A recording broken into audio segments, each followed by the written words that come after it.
What's up, everyone? On this week's episode, I'm going to tell you about a new tradition that America should adopt for single people, what Donald Trump has wrong about the NFL and the so-called ratings slump, and the Catholic Church is yet again rocked by a new scandal. All of that and much, much more. I'm your host, Grayson Gregory, and this is the Prove Me Wrong podcast presents What's Happening.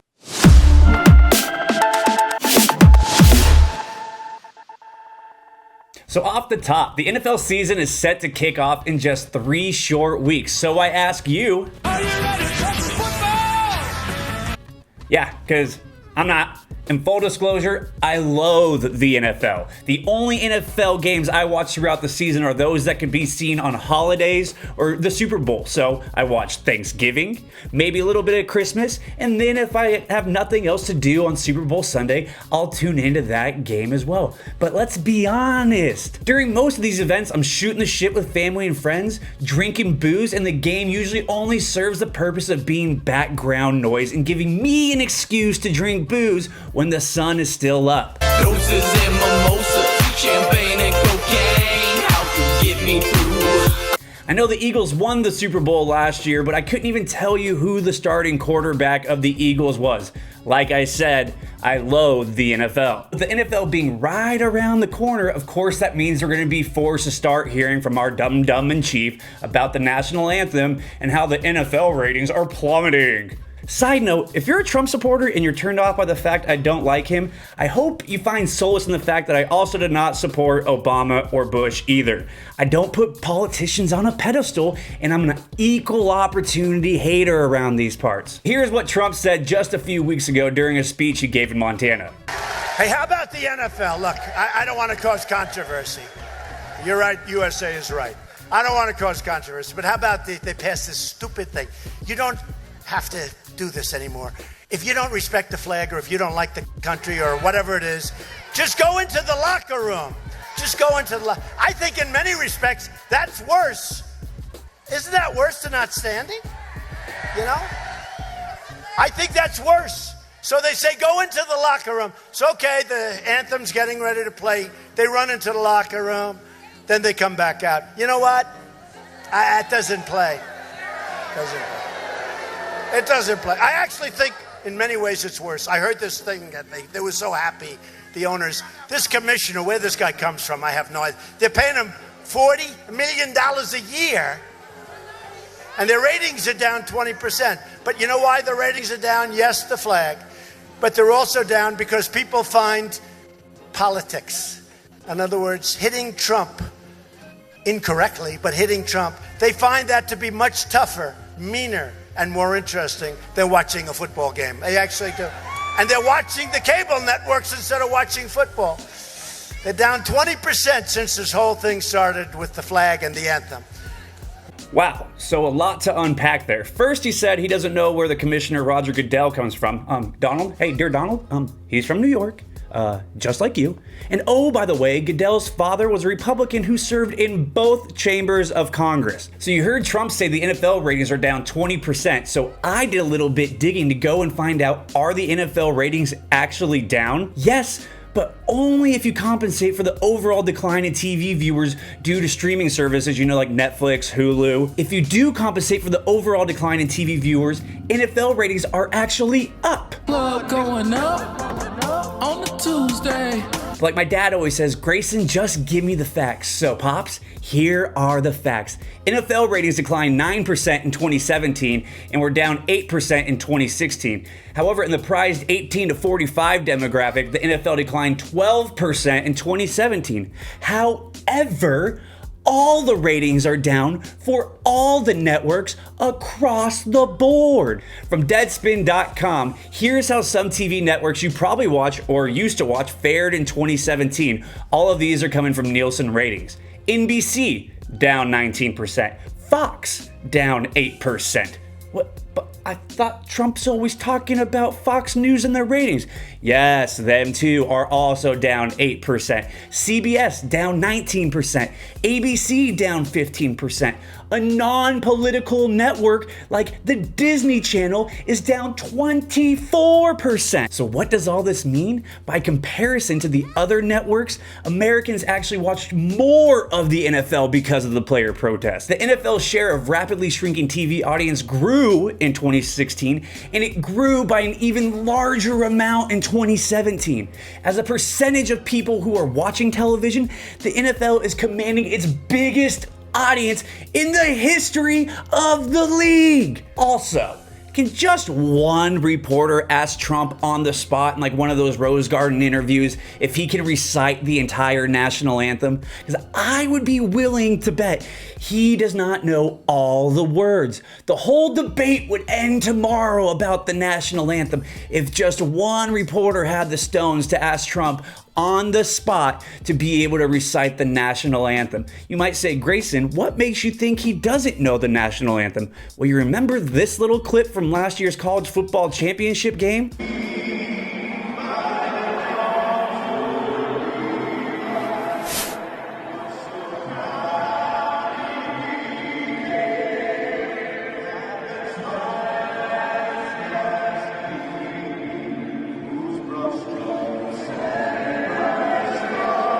See, he doesn't even know the words. And as I've said on the Prove Me Wrong podcast before, I know that he doesn't know the words because that's what I look like when I'm rapping at a concert or in my car and I don't happen to know the next verse that's coming up. I just stay quiet, kind of move my mouth like this, and then I pick up on the next verse that I actually know. Lastly on the subject, why do we even have the national anthem performed before games? Look, I enjoy that we do it. I like the song. But what if we never had that tradition before and Trump just came out today and started saying, you know what? We're going to sing the national anthem before every game. That would be a little bit creepy. I mean, the UFC doesn't even do it before any of their fights. Not even the small fights, the big fights, none of them. And it doesn't take away one iota from watching the event. So should we even be doing it? I don't know. I get that it's a tradition, but if that tradition started today, it would be creepy as fuck. But enough Trump talk for the week. Let me tell you about what I'm streaming. So the only actual TV show that I watch is a show called King of the Road on Viceland. If you've never seen it, you need to go watch it. It's scavenger hunt / skate contest where they pit 3 teams against each other and they drive around the country competing in various tasks and skills challenges. And there's a lot of shenanigans that goes along with it as well. It's kind of like Jackass meets the X Games, and I love it. All the other shows I watch are either on Netflix, YouTube, Hulu. And thanks to my friends Blaine and Taylor last week, I went on a binge watching this new docuseries called I'm a Killer on Netflix. Here's a snippet of that trailer. I just got to the point where I said, man, fuck this shit. I'm going on death row.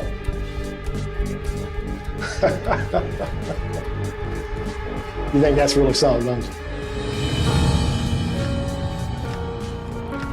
I could honestly say that you don't understand death row until you're there. You don't know if you're gonna get to death row and people are gonna be trying to kill you, murder you, fight you. You can't put that into words. I know you can't look at me without seeing that, what I've done. But I would just hope that people could look at me and see me as more than that. They're gonna do everything they can to make you out to be a monster. At the time, a lot of them wanted me to die. I need to see him. I need to physically see him. Take his last breath and go to the Lord. Everybody in my life, like, they didn't believe it. Not Robert, not the Robert we know, but a lot of people didn't know me as well as they thought they did either. You know what they say about hate? It'll eat you up inside. The show is absolutely riveting. Each and every episode takes you down so many different twists and turns, and it makes you feel some type of way, as some of these guys turned out to even kind of be sympathetic figures. Now, Keep in mind, the show is called I'm a Killer, and they're all on death row, and all of them are guilty of said crime. It's kind of like watching Sons of Anarchy or The Sopranos, where the villain actually invokes some sympathy out of the audience. Now, not all of them, but a few of them do. And I say this to you as someone that had one of their best friends viciously murdered almost 10 years ago. My standout episodes are Episode 1, Means to an End. There's a part in that will send chills down your spine. But no spoiler alerts here. Episode 2, Killer in the Eyes of the Law. Episode 3, The Mockingbird. And the one that really messed with my mind and at the end I really didn't know how to feel about it was Episode 9, Living with the Consequences. So if you're looking for a new rabbit hole to go down and need a new series to binge watch, definitely check out I'm a Killer, now streaming on Netflix. Now on to the Catholic Church. Is the Pope Catholic and making the world safe for pedophiles? Last week, the Catholic Church was rocked by a new scandal where 300 predator priests were named in a grand jury report. Here's from Jake Tapper of CNN. An explosive report alleging a cover-up of Catholic priest sex abuses dating back decades. A grand jury in Pennsylvania just issued its report. It found evidence of more than 300 predator priests, all accused of sexually abusing more than 1,000 child victims. And that's just the witnesses who came forward. CNN's Gene Casares joins me now. And Gene, the Catholic Church has anticipated this report for weeks. Now that it's out, the details are incredibly disturbing. Absolutely amazing. You know, Jake, grand jurors say that the pattern by the clergy was pretty much the same. The philosophy was not to help children, but to avoid scandal. Grand jurors say in the report that, quote, avoiding scandal appears over and over again in the documents that were recovered, and they reviewed over 500,000 internal church documents. This 884-page report took 2 years. It was written by 23 Pennsylvania grand jurors who listened to testimony from dozens of witnesses and listened to those documents and read them, alleging child sex abuse in 6 dioceses in Pennsylvania.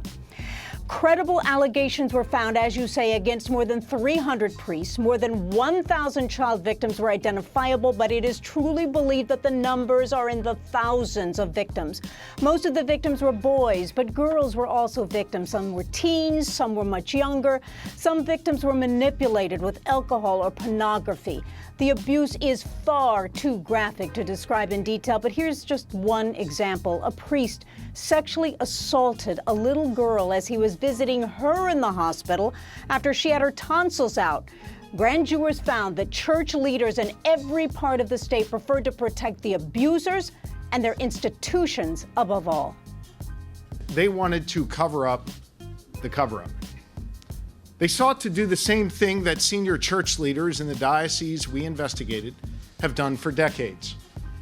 Bury the sexual abuse by priests upon children and cover it up forever.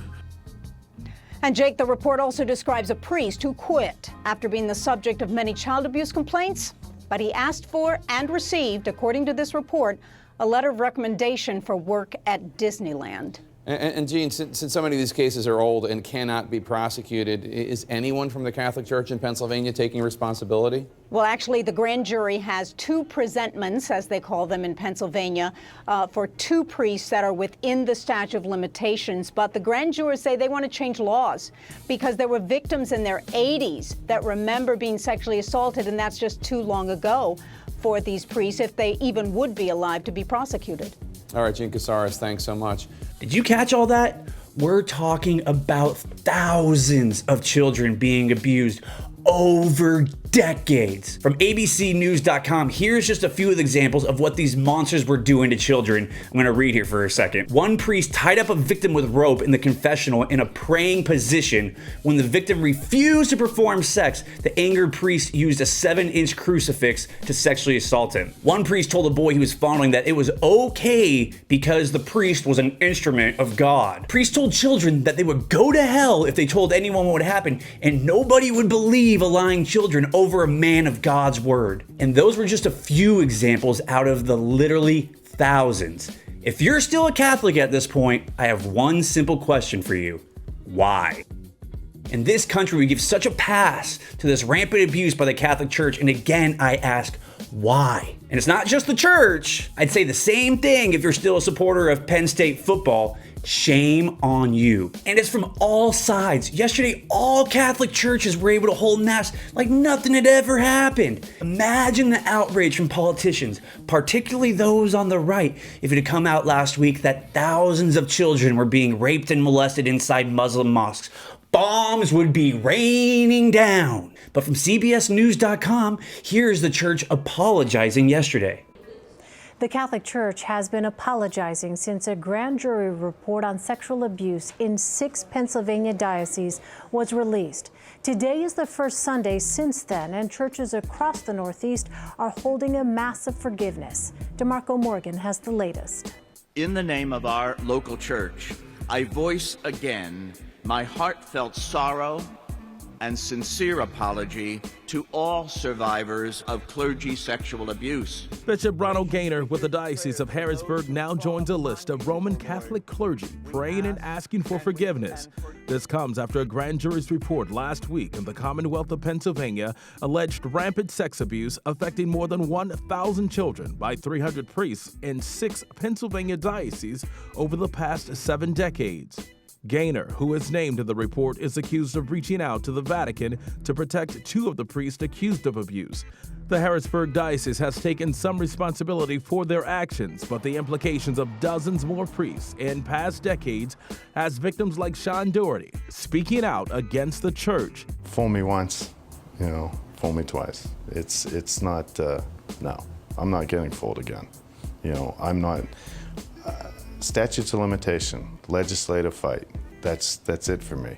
I'm not looking for to regain the church. I have no faith whatsoever in the government to act upon the church as a whole, but when the fuck is enough? I mean, don't forget, Congress literally held hearings and had an investigation with regards to steroids in baseball. Steroids. Baseball. My name is Rafael Palmero, and I am a professional baseball player. Let me start by telling you this. I have never used steroids today. Yet they won't have an investigation into pedophilia, molestation, and rape in the Catholic Church? We as a society have to do better to start protecting our children. Whether it's Larry Nassar and what happened with the women's Olympic gymnastics team, Jerry Sandusky at Penn State like I'd already mentioned, or these monsters in the Catholic Church. We have to do a better job of protecting our youth, and people have to do a better job of condemning those in charge. I don't mean to be so flippant if you are a Catholic, but if you still are, why? If you have kids and you let them go to Sunday school, aren't you terrified? Shouldn't you be terrified? And it's not without good reason, as you just heard, these thousands cases of abuse. It just makes no sense to me. I saw more outrage on the news and social media about now fired James Gunn of Guardian of the Galaxy over tweets than I am about this with the Catholic Church. And this has been an ongoing problem for decades. We found out about this in the late 90s and it hasn't stopped. So now that this story has come out from last week, do you think it's stopped? Of course not. It's still ongoing, and it happened to some kids yesterday. So if you're a Catholic and you still support your church and you give 10% of your income to the church weekly, I will ask you one more time.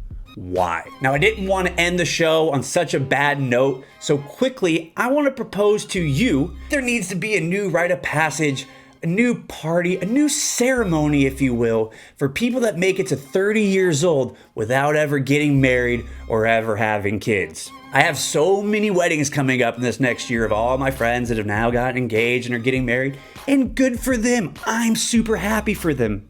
All I want to know is why isn't there anything for those of us that have chosen to remain single and haven't had children? I would love to have a big party with my family and friends.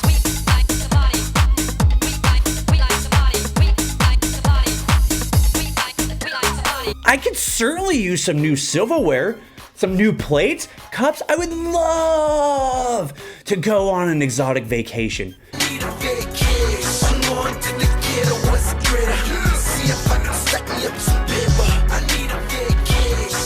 But since I've chosen to remain single this long, I'm not afforded any of those same things? I don't get it. Now you might say, Grayson, well, what happens if down the line you get married or you have kids and we've already thrown this big party for you? Should you give all those gifts back? What are you supposed to do? But I ask you, for those of you that have already been divorced, or for the 50% of you that are likely going to get divorced, do you give those gifts back? Do you have to do something with all those memories that you made in Hawaii? No. In fact, we actually let you do it all over again. So if you get engaged and get remarried, you get to do this whole process all over again. No questions asked. So like I said, I think we need to start a new tradition in this country. If you make it to 30 years and beyond, there should be a party, nope, dare I say, a celebration in your honor. Lastly, gotta say thanks to everyone that reached out last week and told me they had checked out the show. I love this new format, but I'm open to suggestions. So if there's a topic you'd like to hear or a way that I can improve it, let me know. If you haven't already, please subscribe to the YouTube channel. If you like this week's video, just give it a little thumbs up. And don't forget to give the Facebook page a like as well. And of course, give me a follow on all socials at Grayson_Gregory. I appreciate every one of you. I'll catch you next week. Peace.